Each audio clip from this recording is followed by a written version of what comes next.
impano yawe wamfasha ukazanyereka inzira bizacamo nkabona abagukomoka bava bakagera nabo nkabambika noneho nibura mukajya muza hano mwambaye made in kinunu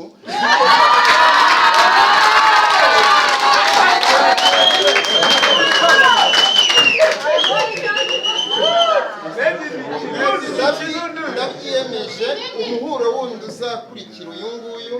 ndifuza yuko twese tuzaza twambaye uniform noneho aya mafoto muri kujya mubona agenda acicikana bakazibaza impamvu abantu bambaye imipira y'imituku n'inkweto zisa ibintu n'ibi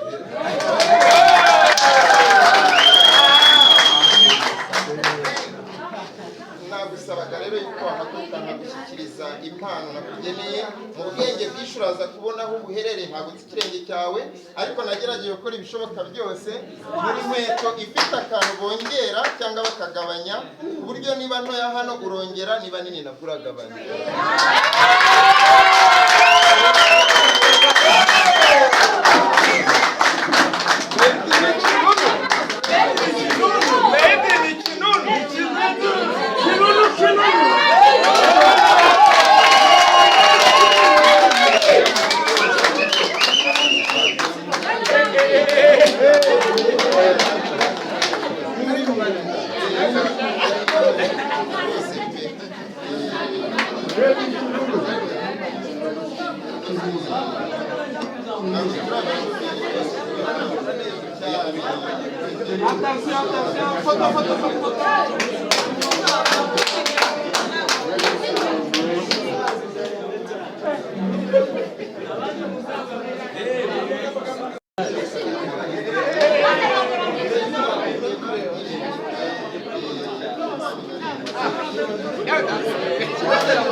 nagira ngo murabona rwose turi abantu kandi twese turashaka kugira ngo mwakwihangaye ko ibyiza ari byo biri imbere n'ubundi ibi byose n'ubundi buryohe buracyaza mwakongera ibirungo n'ubundi mugenda mwongera ibirungo mwihangane rero kugira ngo tubashe kugenza neza kandi tuwucunguze uburyo umwe hari urabona yaba umuyobozi ariko nanone kuko afite umuntu buriya hari ugomba no kugenda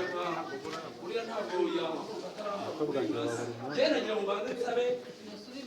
nyakubahwa umuvandimwe wacu gusakara na Claude Mugwaneza tugusabe ariko gusaba n'ubundi tuba tumeze nk'aho dushobora gukora ibintu tugusaba nta na kimwe turima tugusabe ntabwo ari usaba tugezeho ijambo riri hafi aho ngaho nawe uri ariko udusabire ko ntabwo buri muntu yigereranya udusabire noneho na bose nyakubahwa reka wahigereye